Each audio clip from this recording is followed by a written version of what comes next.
जय श्री कृष्णा दोस्तों। चीकू बंदर और गुलाब का फूल। सुंदरवन में बहुत हरियाली थी। वहाँ चीकू बंदर अपने माँ बाप के साथ रहता था। इकलौता संतान होने के कारण वो बहुत लाड प्यार में पला था, जिसका परिणाम यह हुआ कि वो नकचड़ा और शरारती हो गया। चीकू बंदर सबके घरों में शरारत करते फिरता था। लोग उसके घर शिकायतें लेकर पहुंचते थे। उसके माँ बाप उसकी इस हरकतों से तंग आ चुके थे। दूसरे जानवरों की शिकायत सुनकर वे उसे समझाते, लेकिन चीकू बंदर पर कोई प्रभाव नहीं पड़ता था। सुंदरवन में भोलू नाम के एक भालू का एक बहुत ही सुंदर बगीचा था। वहाँ तरह तरह के फूल लगे थे। वहाँ चीकू चुपके से उसमें जाता है और फूलों तथा पंखियों को नोचता है और कई पौधों को उखाड़ कर फेंक देता है। जब वो भोलू भालू को आता देखता है तो वो वहीं पेड़ों की झुरमुटों में छिप जाता है। एक दिन की बात है, चीकू अमरूद के पेड़ पर चढ़कर अमरूद तोड़ रहा था। तभी भोलू भालू आ गया और उसे पकड़कर उसके पिताजी के पास ले गया। पिताजी ने उसकी जमकर पिटाई की, लेकिन फिर भी उस पर कोई प्रभाव नहीं पड़ा इसका। कुछ ही दिनों बाद एक दिन फिर से चीकू भोलू से आंख बचाकर बाग में चला गया। एक गुलाब का फूल तोड़कर वो भागने लगा। जल्दी में उसने वो फूल पैंट की जेब में डालकर दीवार पर चढ़ने की कोशिश करने लगा। तभी उसी बगीचे से उसे किसी के रोने की आवाज सुनाई दी। वो क्षण भर के लिए रुका और पलट कर देखा कि जैसे ही उसे भोलू भालू का ध्यान आया, वो दीवार से कूदकर दूसरी ओर चला गया। पर अब तो उसे किसी बच्चे के रोने की आवाज सुनाई पड़ने लगी। वो बच्चा रोता हुआ कह रहा था, मुझे मेरी मम्मी के पास पहुंचा दो, मैं उससे अलग नहीं रह सकता। अब चीकू को समझ में आ गया था कि रोने की आवाज गुलाब के फूल की थी, जिसे वह बाग से तोड़ लाया था। चीकू ने पूछा, तुम क्यों रो रहे हो? तुम्हारा तो काम ही है लोगों के घरों की शोभा बढ़ाना। तुम्हें मैं नहीं तोड़ता तो कोई और तोड़ ले जाता और अपने गुलदस्ते में लगा देता। तब गुलाब के फूल ने कहा, यह सच है कि हमें तोड़ लिया जाता है, लेकिन अभी तो मैं बच्चा हूँ। जब तक मैं छोटा हूँ मुझे कोई नहीं तोड़ता, क्योंकि इस समय मुझे अपनी माँ का प्यार, उसकी ममता चाहिए। यदि इस उम्र में तुम्हें तुम्हारे माँ बाप से अलग कर दिया जाए तो क्या तुम अकेले रह पाओगे? चीकू को गुलाब के फूल की बात समझ में आ गई। उसे अपनी भूल का एहसास हुआ। उसने गुलाब के फूल से कहा, मुझे माफ करो भाई, मुझे नहीं मालूम था कि तुम लोगों में भी जान होती है। तुम भी हमारी तरह कोमल होते हो। चीकू उस फूल को गुलाब के पौधे के पास ले गया। उसे देखकर गुलाब के पौधे खुश हो गए। बोले, कभी किसी को तकलीफ नहीं पहुंचानी चाहिए हमें। हमारे जीवन का उद्देश्य है दूसरे को सुख पहुंचाना। हम अपनी सुगंध से पूरे संसार को सुगंधित करते हैं। तुम्हें भी अपने कार्य से दूसरों को सुख पहुंचाना चाहिए। चीकू को अपनी भूल का एहसास हो गया। उसने वादा किया कि फिर कभी भी फूलों को नुकसान नहीं पहुंचाएगा। दोस्तों, इस कहानी से हमें यह सीख मिलती है कि किसी भी जीव को नुकसान पहुंचाना गलत बात है। हमें दूसरों की भावनाओं को समझकर अपने कार्यों से दूसरों को सुख पहुंचाने का प्रयास करना चाहिए। जय श्री कृष्णा। राधे राधे। जय श्री कृष्णा दोस्तों। हाथी ने सिखाया शेर को सबक। एक समय की बात है, एक घने जंगल में अनेक जानवर रहते थे। इस जंगल का राजा एक शक्तिशाली शेर था। सभी जानवर उस शेर से डरते थे, क्योंकि शेर बहुत ताकतवर और अहंकारी था। शेर को अपनी ताकत पर बहुत अहंकार था। वो हमेशा जंगल के बाकी जानवरों को छोटा समझता था और उन्हें डराता रहता था। कई जानवर शेर के सामने नहीं बोल पाते थे। एक दिन शेर ने ऐलान किया, मैं जंगल का सबसे ताकतवर जानवर हूँ और कोई भी मुझसे मुकाबला नहीं कर सकता। जंगल में एक बड़ा और एक बुद्धिमान हाथी भी रहता था। हाथी शांति से रहता था और सभी जानवरों के साथ मित्रता से पेश आता था। लेकिन जब उसने शेर की दादागिरी देखी तो उसे बहुत बुरा लगा। हाथी ने सोचा कि उसे शेर को उसकी गलती का एहसास कराना चाहिए। हाथी ने शेर के पास जाकर कहा, शेर राजा, क्या तुम सच में सबसे ताकतवर हो? शेर ने गर्व से कहा, हाँ, मैं सबसे ज्यादा ताकतवर हूँ। हाथी ने शेर को चुनौती दी, अगर तुम सबसे ज्यादा ताकतवर हो तो आओ मुझसे मुकाबला करो। शेर ने हाथी की चुनौती स्वीकार कर ली और दोनों ने मुकाबला शुरू कर दिया। शेर ने अपनी पूरी ताकत लगाई, लेकिन हाथी की ताकत के सामने वो टिक नहीं पाया और हाथी ने उस शेर को हरा दिया। अब शेर को अपनी गलती का एहसास हुआ और उसने हाथी से माफी मांगी। हाथी ने शेर को समझाया, ताकतवर होने का मतलब यह नहीं है कि हम दूसरों को छोटा समझे और उन्हें डराए। सच्ची ताकत वही है जो सभी के साथ मिलकर चलती है और सबकी मदद करती है। उस दिन से शेर ने अपने अहंकार को छोड़ दिया और सभी जानवरों के साथ मिलकर रहना शुरू कर दिया। जंगल में शांति और प्यार का माहौल बन गया। इस घटना ने जंगल के जानवरों को एक महत्वपूर्ण सबक सिखाया कि सच्ची ताकत वह है जो दूसरों की मदद और साथ में चलने में होती है। दोस्तों, इस कहानी से हमें यह सीख मिलती है कि अहंकार हमेशा विनाश की ओर ले जाता है, जबकि मित्रता और सहयोग से हम सब मिलकर सुखी रह सकते हैं। जय श्री कृष्णा। राधे राधे। नंदनवन में कालू नाम का एक भालू रहता था। कालू अपने शरीर से जितना काला था, उससे कहीं ज्यादा वह अपने मन से भी काला था। वो लोगों को अपनी चिकनी चुपड़ी बातों में फंसाकर उन्हें चट कर जाता था, खास करके छोटे जानवरों को। उसी जंगल में मोटू और छोटू नाम के दो खरगोश भी रहते थे। देखने में वे जितने छोटे थे, अकल में उतने ही अधिक बुद्धिमान थे। उन दोनों में दोस्ती भी खूब थी। दिन भर दोनों मिलकर उछल कूद मचाते और खेलते रहते थे। वो दोनों एक दिन बात कर रहे थे। बातों ही बातों में कालू भालू का जिक्र आया।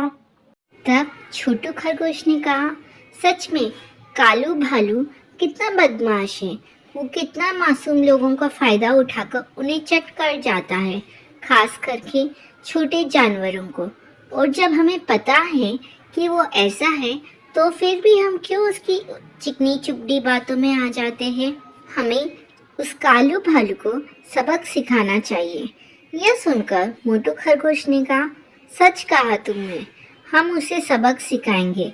और उन दोनों ने एक योजना बनाई। कुछ दिनों बाद जब वो एक पेड़ के नीचे विश्राम कर रहे थे, उन्होंने कालू भालू को आते हुए देखा। उन्होंने सोचा कि अगर हम भागने की कोशिश करेंगे तो कालू भालू उन्हें अपने पंजों में दबोच कर खा जाएगा। इससे अच्छा है वो उन्हें अपनी योजना अनुसार बात करके उसके जाल में फंसा ले। तभी छोटू खरगोश ने कहा, अरे कालू भैया, कैसे हो? तुम यहाँ क्या कर रहे हो? विचित्र जीव देखने नहीं गए? विचित्र जीव? कालू ने आश्चर्य से पूछा।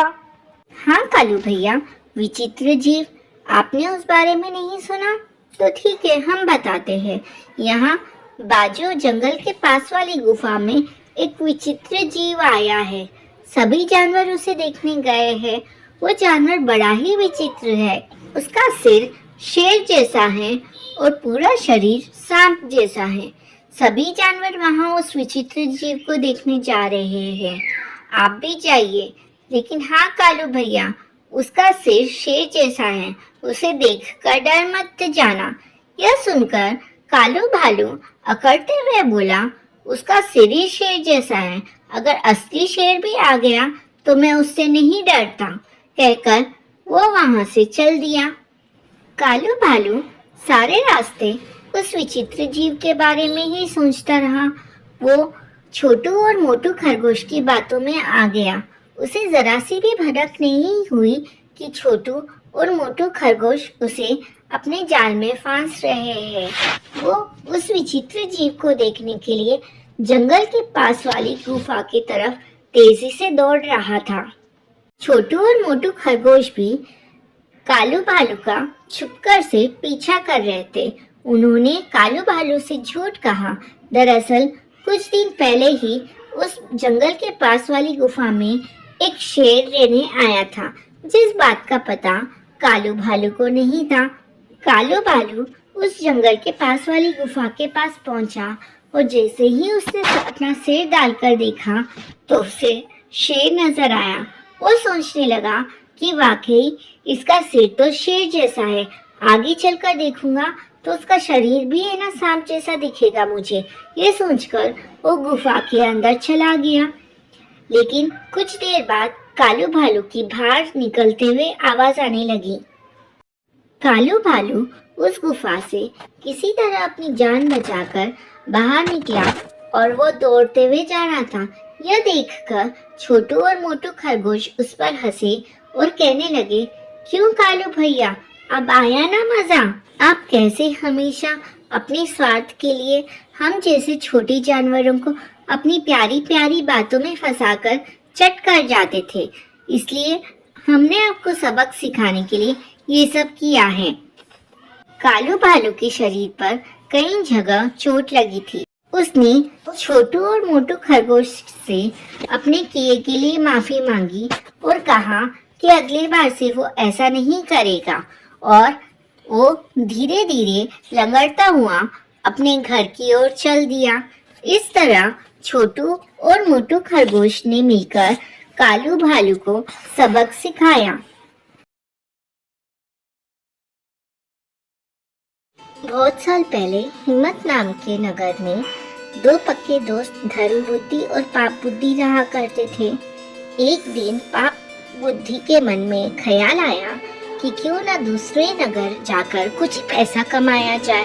इतना सोचते सोचते पाप बुद्धि के मन में हुआ कि वो धर्म बुद्धि को भी साथ लेकर जाएगा, जिससे दोनों खूब सारा पैसा कमाएंगे और फिर लौटते समय वो धर्म बुद्धि को उसका पैसा किसी तरह से हड़प लेगा।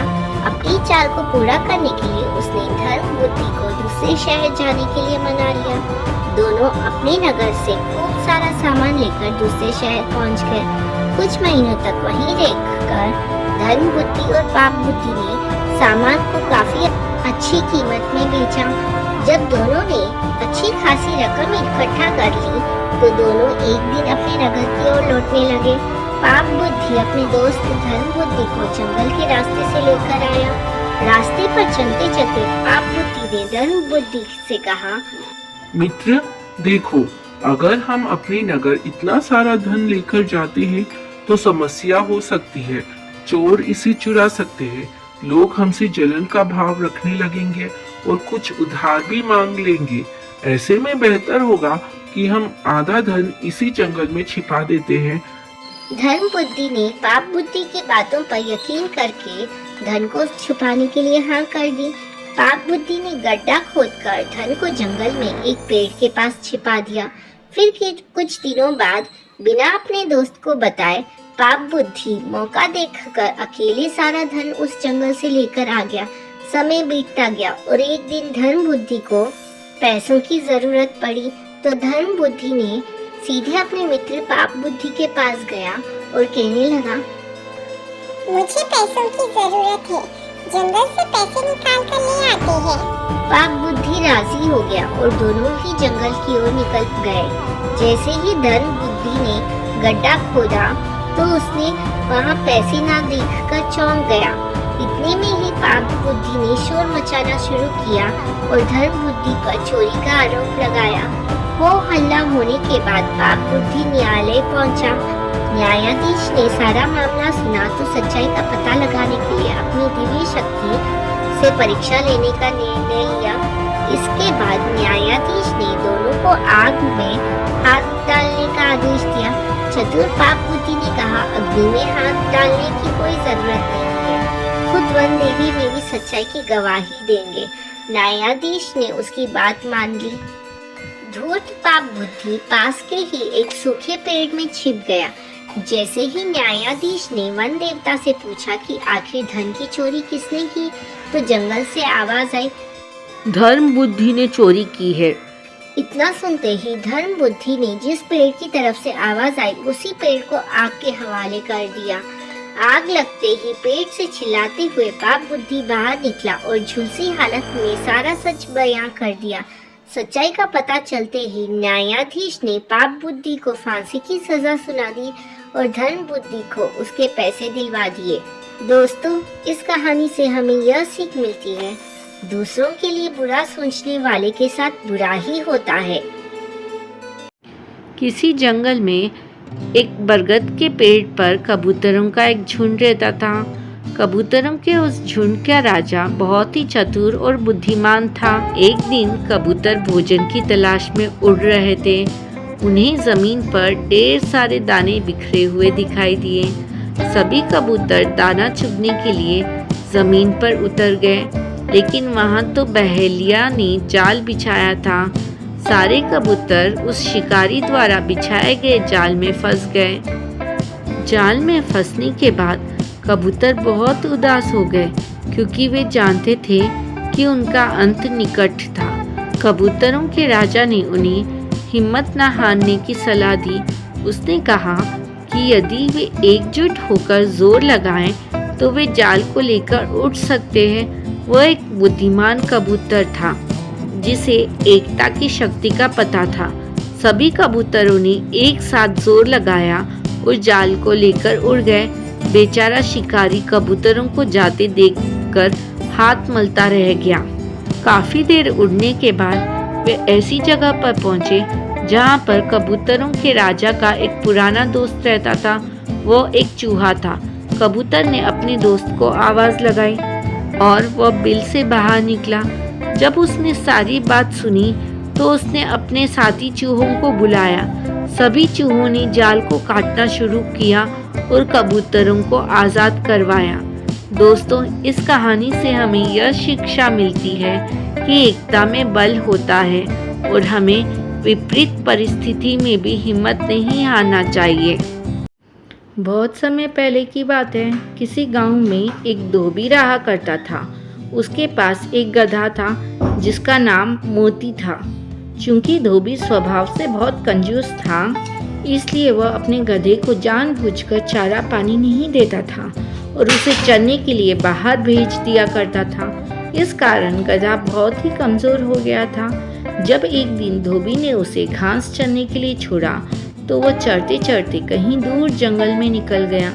जंगल में उसकी मुलाकात गीदड़ से हुई। गीदड़ ने पूछा, गधे भाई, तुम इतने कमज़ोर क्यों हो?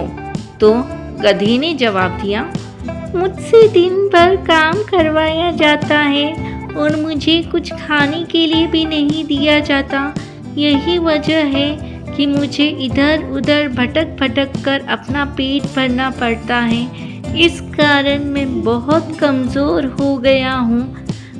गधे की यह बात सुनकर गीदड़ कहता है, मैं तुम्हें एक उपाय बताता हूँ जिससे तुम बहुत ही स्वस्थ और शक्तिशाली हो जाओगे। गीदड़ कहता है, यहाँ पास में एक बहुत बड़ा बाग है। उस बाग में हरी भरी सब्जियाँ और फल लगे हुए हैं। मैंने उस बाग में जाने का एक खुफिया रास्ता बना रखा है, जिससे मैं रोज़ रात को जाकर बाग में हरी भरी सब्जियाँ और फल खा लेता हूँ। यही वजह है कि मैं एकदम तंदुरुस्त हूँ। गीदड़ की बात सुनते ही गधा उसके साथ हो लेता है। फिर गीदड़ और गधा दोनों ही साथ मिलकर बाग की ओर चल देते हैं। बाग में पहुंचकर गधे की आंखें चमक उठती है। इतने सारे फल और सब्जियां देखकर गधा अपने आप को रोक नहीं पाता है और बिना देर किए वह अपनी भूख मिटाने के लिए रसीले फल और सब्जियों का आनंद लेने लगता है। गीदड़ और गधा जी भर के खाने के बाद उसी बाग में सो जाते हैं। अगले दिन सूरज निकलने से पहले गीदड़ उठ जाता है और फौरन बाग से निकलने को कहता है। गधा बिना सवाल किए गीदड़ की बात मान लेता है और दोनों वहां से रवाना हो जाते हैं। फिर वो दोनों रोज मिलते और इसी तरह बाग में जाकर हरी भरी सब्जियां और फल खाते। धीरे धीरे समय बीतता गया और गधा तंदुरुस्त हो गया। रोज भर पेट खाना खाकर अब गधे के बाल चमकने लगे और उसकी चाल में भी सुधार हो गया। एक दिन गधा खूब खाकर मस्त हो गया और जमीन पर लौटने लगा। तभी गीदड़ ने पूछा, गधे भाई, तुम्हारी तबीयत तो ठीक है ना? तो गधा कहता है, आज मैं बहुत खुश हूँ और मेरा गाना गाने का मन कर रहा है। गधे की यह बात सुनकर गीदड़ घबराया और बोला, ना गधे भाई, ये काम भूल कर भी मत करना। भूलो मत, हम चोरी कर रहे हैं। कहीं बाग के मालिक ने तुम्हारा बेसुरा गाना सुन लिया और यहाँ आ गया तो बड़ी मुसीबत हो जाएगी। भाई, इस गाने वाने के चक्कर में मत पड़ो। गीदड़ की यह बात सुनकर गधा बोला, तुम क्या जानो गाना गाने के बारे में? हम गधे तो खानदानी गायक हैं। हमारा डीन चू राग तो लोग बड़े शौक से सुनते हैं। आज मेरा गाने का बहुत मन है, इसलिए मैं तो गाऊंगा। गीदड़ समझ जाता है कि गधे को गाने से रोक पाना अब बहुत मुश्किल है। गीदड़ को अपनी गलती का आभास हो जाता है। गीदड़ बोला, गधे भाई, तुम सही कह रहे हो। गाने वाने के बारे में हम क्या जाने। अब तुम बता रहे हो तो मुमकिन है कि तुम्हारी सुरीली आवाज सुनकर बाग का मालिक फूल माला लेकर तुम्हें पहनाने जरूर आएगा। गीदड़ की बात सुनकर गधा खुशी से गदगद हो जाता है। गधा कहता है, ठीक है, फिर मैं अपना गाना शुरू करता हूँ। तभी गीदड़ कहता है, मैं तुम्हें फूल माला पहना सकूं, इसलिए तुम अपना गाना मेरे जाने के 15 मिनट बाद शुरू करना। इससे मैं तुम्हारा गाना खत्म होने से पहले यहाँ वापस आ जाऊंगा। गीदड़ की बात सुनकर गधा और भी ज्यादा फूला नहीं समाता और कहता है, जाओ भाई गीदड़, मेरे सम्मान के लिए फूल माला लेकर आओ। मैं तुम्हारे जाने के 15 मिनट बाद ही गाना शुरू करूंगा। गधे से इतना कहते ही गीदड़ वहां से 9-2-11 हो गया। गीदड़ के जाने के बाद गधा अपना गाना शुरू करता है। गधे की आवाज सुनते ही बाग का मालिक लाठी लेकर वहां पहुंच जाता है।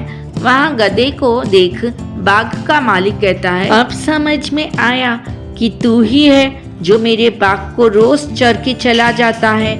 आज मैं तुझे नहीं छोड़ूंगा।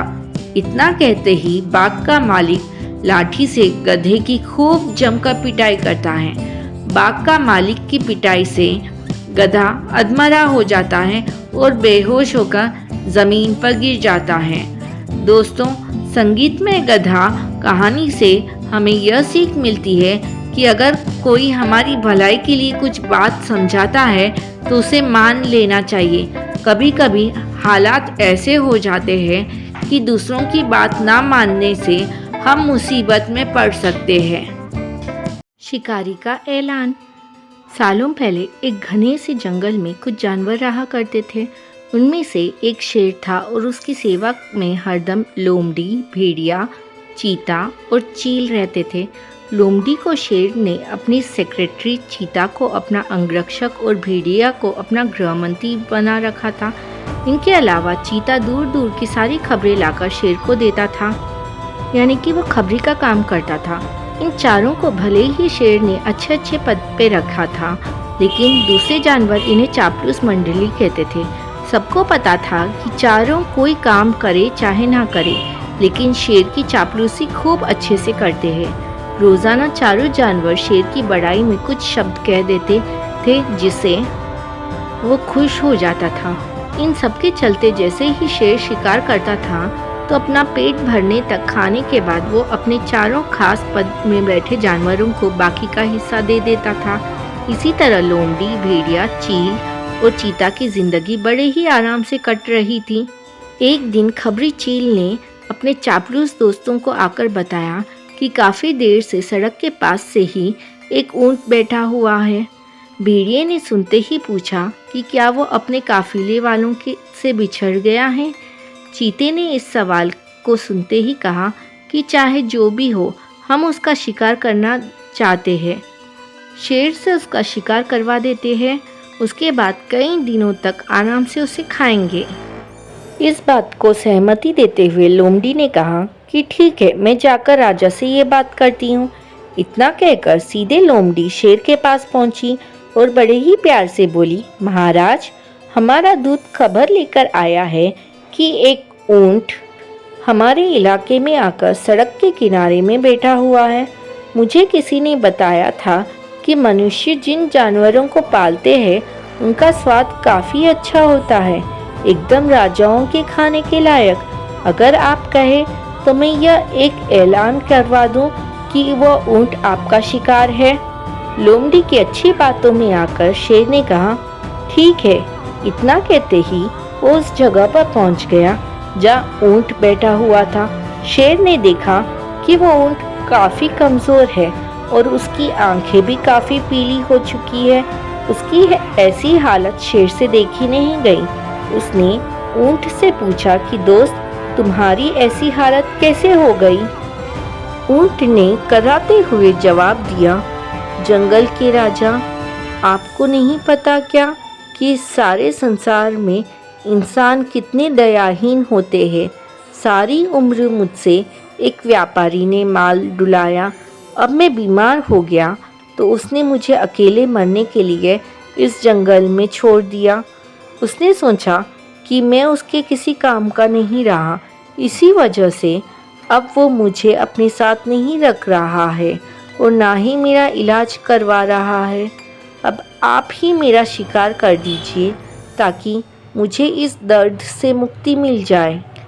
इन सब बातों को सुनकर शेर काफ़ी दुखी हुआ। उसने ऊंट से कहा कि अब तुम इस जंगल में रहोगे हमारे साथ, यहाँ तुम्हें कोई भी नहीं मारेगा। मैं ऐलान कर देता हूँ कि तुम्हारा शिकार कोई जानवर नहीं करेगा। शेर की इस दयालुता को देखकर चारों चापलूस जानवर दंग रह गए।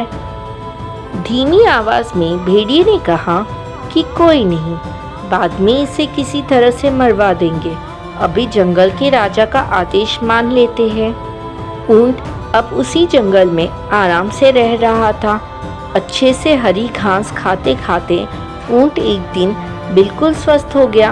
वो हमेशा शेर के प्रति आदर भाव रखता था और शेर के दिल में भी उसके लिए दया और प्रेम की भावना थी।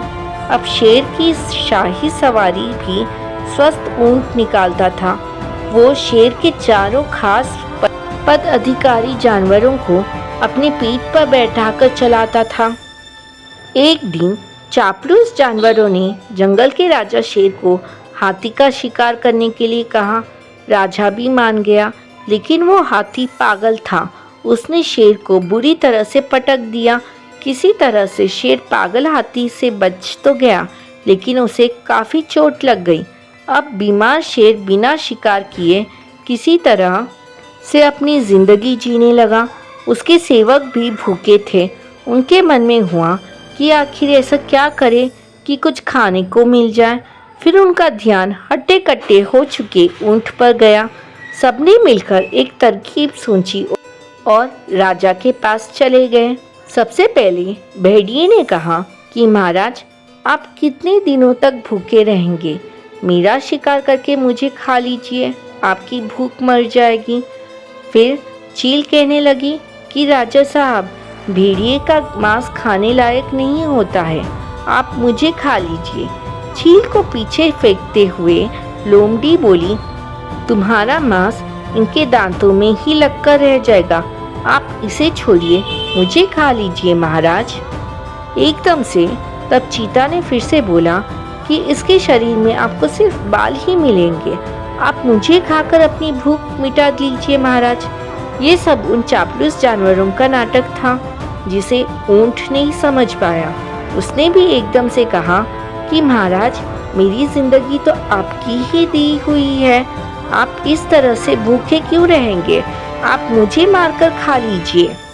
चारों चापलूस जानवरों को इसी बात का इंतजार था। उन्होंने एकदम से कहा कि ठीक है महाराज, आप ऊंट को ही खा लीजिए। अब तो ये खुद ही कह रहा है कि मुझे खा लो, और इसके शरीर में मांस भी काफ़ी ज़्यादा है। अगर आपकी तबीयत ठीक नहीं लग रही है तो इसका शिकार हम कर देते हैं। इतना कहते ही चीता और भेड़िया ने मिलकर एक साथ ऊंट पर हमला कर दिया। कुछ ही देर में ऊंट की मौत हो गई। बच्चों, इस कहानी से हमें यह सीख मिलती है कि अपने आसपास चापलूस लोगों को नहीं रखना चाहिए। वो हमेशा अपने फायदे की ही सोचते हैं। परिचय से मिलता है साहस। एक जंगल में एक लोमड़ी रहती थी। एक दिन उसने अपने जीवन में पहली बार किसी शेर को देखा। लंबा, भयानक शरीर, डरावनी दहाड़ और राजा की तरह चाल ढाल देखकर लोमड़ी डर गई। वो वहीं पर बेहोश होकर गिर पड़ी। अगले दिन फिर वही शेर उसे दिखाई दिया। वो अब भी डरी हुई थी, लेकिन उसने साहस जुटाया और अपने डर को छिपाने की कोशिश की। जल्द से जल्द वो वहाँ से भाग गई। तीसरे दिन स्थिति पूरी तरह से बदल गई। लोमड़ी सीधे शेर के पास पहुँच गई और बोली, जय हो महाराज, सब ठीक ठाक है ना? वह शेर से बिल्कुल परिचितों की तरह बात करने लगी। अब उसे शेर से बिल्कुल डर नहीं लग रहा था। पिछले 2 दिनों से लगातार शेर को देख कर वह उससे परिचित हो गई। इसलिए कहा गया है, परिचय होने पर साहस मिलता है।